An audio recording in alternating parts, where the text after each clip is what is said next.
নমস্কার বন্ধুরা, RP village স্টোরির পক্ষ থেকে সকলকে জানাই অনেক স্বাগত। আজকে চলে এসেছি প্রতিদিনের মতো আরও একটি দুর্দান্ত রেসিপি নিয়ে।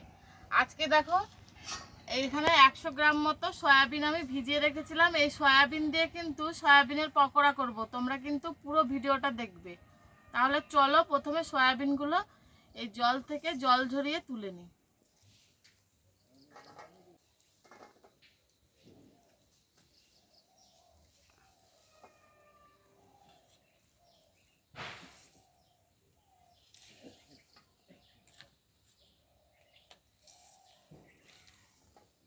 এবার এই সয়াবিনটার মধ্যে দিয়ে দেব খানিকটা পরিমাণে বেসন। তার মধ্যে দিয়ে দিচ্ছি খানিকটা কর্নফ্লাওয়ার। এবারে এর মধ্যে দিয়ে দিচ্ছি হলুদ গুঁড়ো, তারপরে দিচ্ছি জিরে আর ধনে গুঁড়ো আর পরিমাণ মতো নুন। দিয়ে দিচ্ছি থেতো করে রাখা আদা আর রসুন। খানিকটা শুকনো লঙ্কা কেটে রেখেছিলাম, সেটাও দিয়ে দিচ্ছি। খানিকটা ধনে পাতা।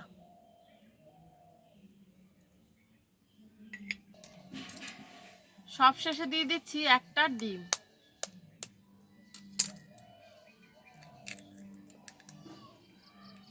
এবারে সবকিছুকে কিন্তু খুব ভালোভাবে মেখে নেব।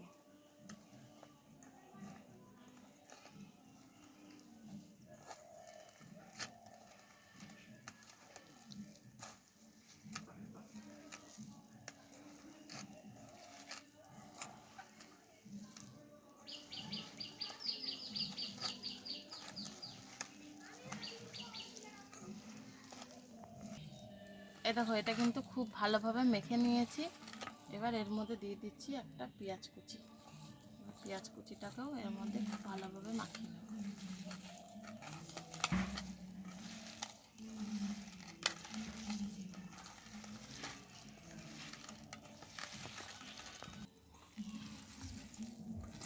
দেখো, সব কিছু কিন্তু খুব ভালোভাবে মেখে নিয়েছি। এবার এটাকে আধা ঘন্টার জন্য ঢাকা দিয়ে রেখে দেবো। সয়াবিনটাকে কিন্তু প্রায় আধা ঘন্টা ধরে মেখে রেখেছিলাম। এবার আরও একবার হাতে করে খুব ভালোভাবে মেখে নিচ্ছি। দেখো,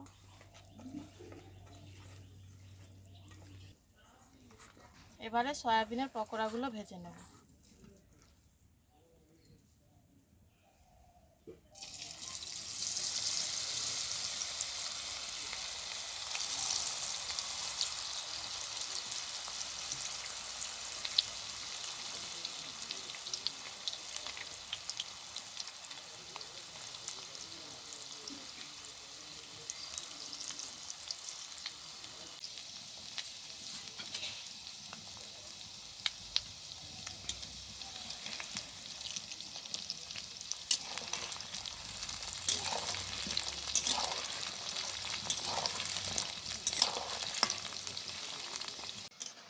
দেখো, সয়াবিনের পকোড়াগুলো কিন্তু খুব ভালোভাবে ভাজা হয়ে গেছে। এবার এগুলোকে নামিয়ে নেব।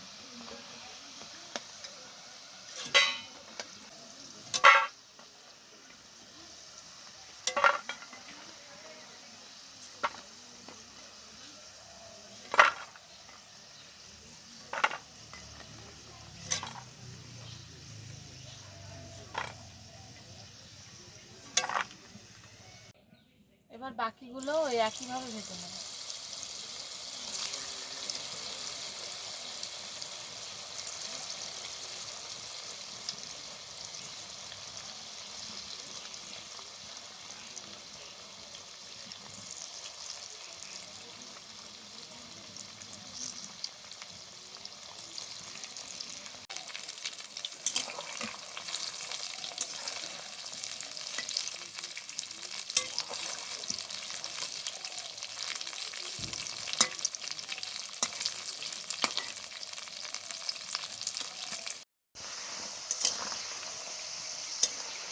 দেখো, এই পকোড়াগুলো কিন্তু ভাজা হয়ে গেছে। এবার এগুলো নামিয়ে নেব।